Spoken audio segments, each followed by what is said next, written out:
दिल्ली येथे सुरू असलेल्या आंदोलनामध्ये सहभागी झालेला परत एक तरुण नागपूरला परत आलेला आहे. शुभम मून याच्यावर देखील दिल्लीमध्ये मोठ्या प्रमाणामध्ये लाठीचार्ज झाला. नेमकं दिल्लीला काय घडलं होतं हे आपण शुभमकडनं जाणून घेऊया. शुभम, तू दिल्लीला कधी पोहोचला होता आणि नेमकं आंदोलन सुरू असताना नेमकं काय घडलं? मी नागपूरवरून 19 तारखेला दिल्लीसाठी निघालो, कारण की 20 तारखेला खूप मोठ्या लेवलवर प्रोटेस्ट होणार होता. तर मी आणि माझ्यासोबत 2 फ्रेंड्स होते. त्यांच्यासोबत 19 तारखेला निघून 20 तारखेला आम्ही दिल्लीला मॉर्निंगलाच पोहोचलो आणि सकाळीच एक रूम केली. तिथे फ्रेश वगैरे झालो आणि फ्रेश झाल्यानंतर लगेच आम्ही नाश्ता न करता आम्ही डायरेक्ट जंतर मंतरला गेलो. तिथे जेव्हा गेलो, कन्नॉट प्लेसपासनं जी भीड दिसली आम्हाला लोकांची यायची, जिथे जिथे मेट्रो स्टेशन होते लोक हजारोच्या संख्येने बाहेर पडत होते आणि आम्हाला लगभग 1 ते 1.5 तास लागला जिथे जे मेन प्रोटेस्ट चालू आहे जंतर मंतरमध्ये जायला, कारण की भीड खूप जास्त होती. सगळीकडे बॅरिकेड्स लागलेले होते, पोलीसवाले खूप सारे होते. आम्ही 3-4 तास प्रोटेस्टमध्ये होतो.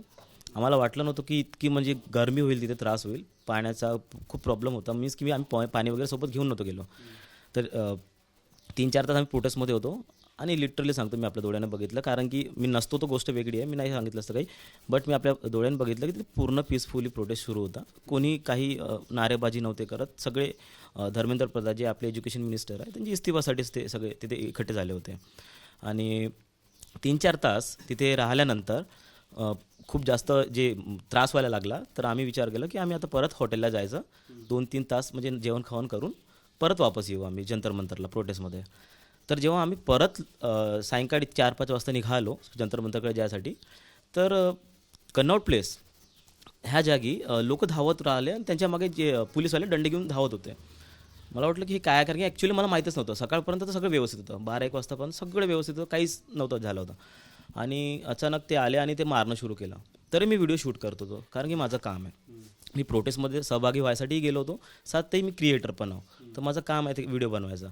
तर मी व्हिडिओज बनवत होतो, तोपर्यंत काही नाही, 2-3 पोलीसवाले आले. मला म्हणले, तू निघ इथून, तू निकल जा यहाँ से, तू यहाँ पे मत रह. तरी मी निघालो कशासाठी, की म्हटलं जेव्हा हे शांत होऊन जाईल, परत जेव्हा लोक जातील, बॅरिकेड्स खुलतील, मग वापस मी प्रोटेस्टमध्ये चालला जाईल.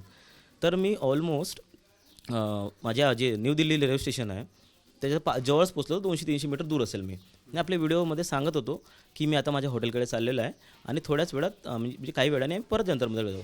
एवढं बोलत असतानाच पोलीसवाले आले आणि त्यांनी मारहाण सुरू केली. मला कळलं नाही हे मारत कशाला आहे. मी त्यांना म्हणत, क्यों मार रहे हो, मैं जा रहा हूँ स्टेशन में, जा रहा हूँ रूम पे जा रहा हूँ, तरी मारून राहिलं. म्हणून म्हणत आहे की तुम वीडियो क्यों बना रहा, वीडियो बंद कर.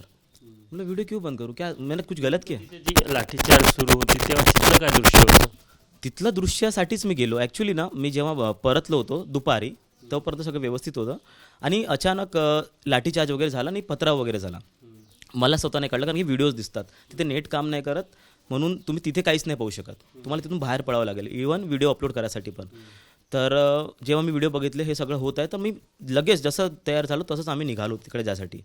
आणि तिथे ॲक्च्युअलमध्ये कोणी हे सगळं केलं हे तर नाही माहीत, पण मला एवढं माहिती आहे, जेव्हा मी गेलो होतो तिथल्या लोकांनी पण मला सांगितलं की इथे रात्रीच्या वेळीस प्रोटेस्ट व्हायच्या अगोदर 20 तारखेच्या अगोदर रात्री तिथे एक ट्रक होता ज्याच्यामध्ये गोटे होते.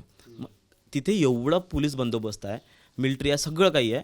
मला हे कळत नाही की तेवढा मोठा ट्रक तिथे ज्याच्यात गोटे आहे तिथे कसा पोहोचला जंतर मंतरमध्ये. हे पॉसिबलच नाही होऊ शकत. तिथे पोलीसवाल्यांच्या पण खूप साऱ्या गाड्या अशा होत्या जे ऑलरेडी त्यांनी रात्रीच तिथे नेऊन ठेवलेल्या होत्या. पोलिसांचे जे दंडे होते त्यांना काही खडे वगैरे लागले होते? लिटरली त्यांना खिळे होते. मी बघितले 2-3 लोकांना ज्यांना इथे आणि खूप सारे ज्यांना नाही की असे होल झालेले होते.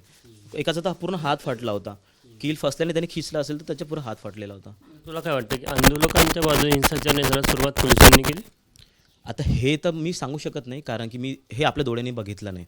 बट मला असं वाटते जे मी आपल्या डोळ्यांनी बघितलं, तर मला वाटत नाही की स्टुडंट्सनी हे सगळं केलं असेल. स्टार्टिंग तर त्यांनी नाही केली असेल. पण संसद भवनाकडे धावून जाण्याचा आंदोलकांनी प्रयत्न केला, त्यामुळे मग पोलिसांनी प्रोटेस्टरांना थांबवण्यासाठी कुठेतरी त्यांना ते पाऊल उचलावं लागलं, असं सरकारचा दावा किंवा पोलिसांचा दावा आहे.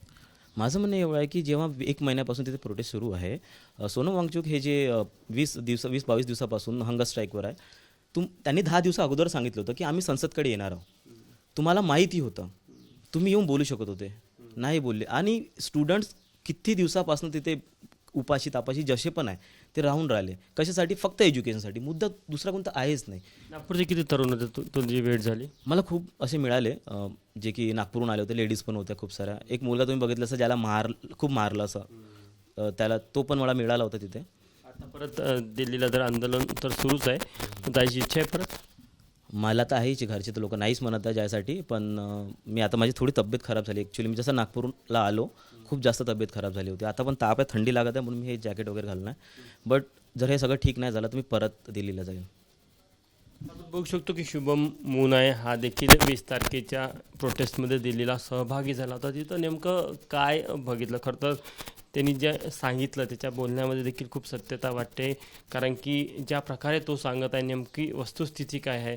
त्यामुळे निश्चितच अजूनही दिल्लीचा प्रोटेस्ट सुरू आहे. मात्र नागपूरवरनं अनेक तरुण असे आहे जे दिल्लीला गेलेले आहेत, त्यातले काही परत आलेले आहे आणि काही अजूनही दिल्लीतल्या आंदोलनामध्ये सहभागी आहे. कॅमेरामॅन मिथुन आत्मनेसह तुषार कोहळे, ABP माझा, नागपूर. ABP माझा, उघडा डोळे बघा नीट.